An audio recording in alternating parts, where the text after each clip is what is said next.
মাহিরার জগৎ। মাহিরা বয়স মাত্র 3 বছর। এই বয়সেই সে যেন বাড়ির মধ্যমণি।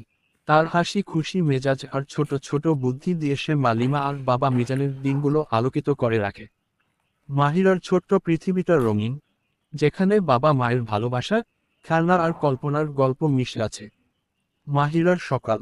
প্রতিদিন ভোরে মাহিরা ঘুম থেকে উঠে মায়ের মুখ দেখে হাসে। মিজান তখনও ঘুমে থাকে। লিমা মাহিরাকে কোলে নিয়ে বলে, চলো বাবাকে জাগাই। মাহিরা ছোট ছোট হাত দিয়ে বাবার মুখে ঠেলে দিয়ে বলে, উঠো বাবা, খেলতে চল। মিজান তখন ভাঙা ঘুমে মেয়েকে কোলে তুলে নিয়ে বলে, আচ্ছা মা, কি খেলা খেলবো? ছোট ছোট মজার ঘটনা।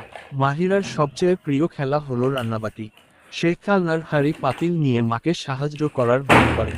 একদিন সে খেলতে খেলতে বলল, মা, তুমি রান্না করতে পারো না, আমি রান্না করে দেখাচ্ছি।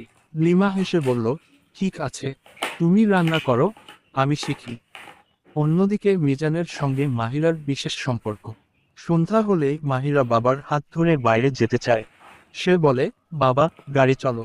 মিজান তখন মাহিরাকে নিয়ে একটু ঘুরে আসে। তার জন্য এই সময়টুকুই সবচেয়ে শান্তির। মাহিরার মায়ের চোখে। লিমা প্রতিদিনই ভাবেন, কিভাবে এই ছোট্ট মেয়েটি তার জীবনটা বদলে দিয়েছে।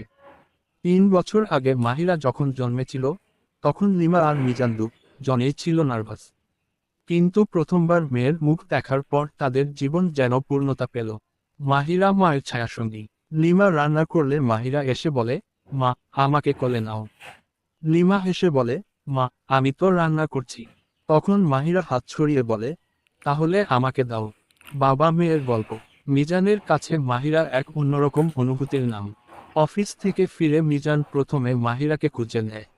একদিন মাহিরা বাবাকে জিজ্ঞেস করল, তুমি কেন অফিস যাও? মিজান মিষ্টি করে বলল, তোমার খেলনা কেনার জন্য। তখন মাহিরা ছোট্ট মুখে বলে, তাহলে তুমি খেলনা আনলে আমি আর অফিস যেতে বলবো না। বিশেষ দিন। একদিন ছিল মাহিরার জন্মদিন। লিমা আর মিজান মিলে ছোট্ট একটা পার্টির আয়োজন করেছিল। বাড়ি সাজানো হলো বেলুন আর রঙিন আলো দিয়ে।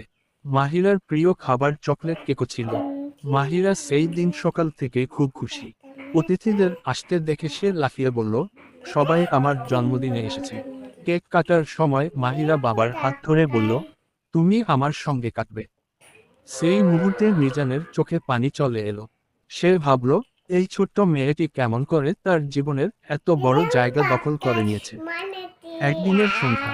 সন্ধ্যায় মাহিরা ছাদে গিয়ে আকাশের তারা দেখে। একদিন মিজান তাকে আকাশের চাঁদ দেখিয়ে বলল, দেখো মা, চাঁদ তোমার মতোই সুন্দর। মাহিরা তখন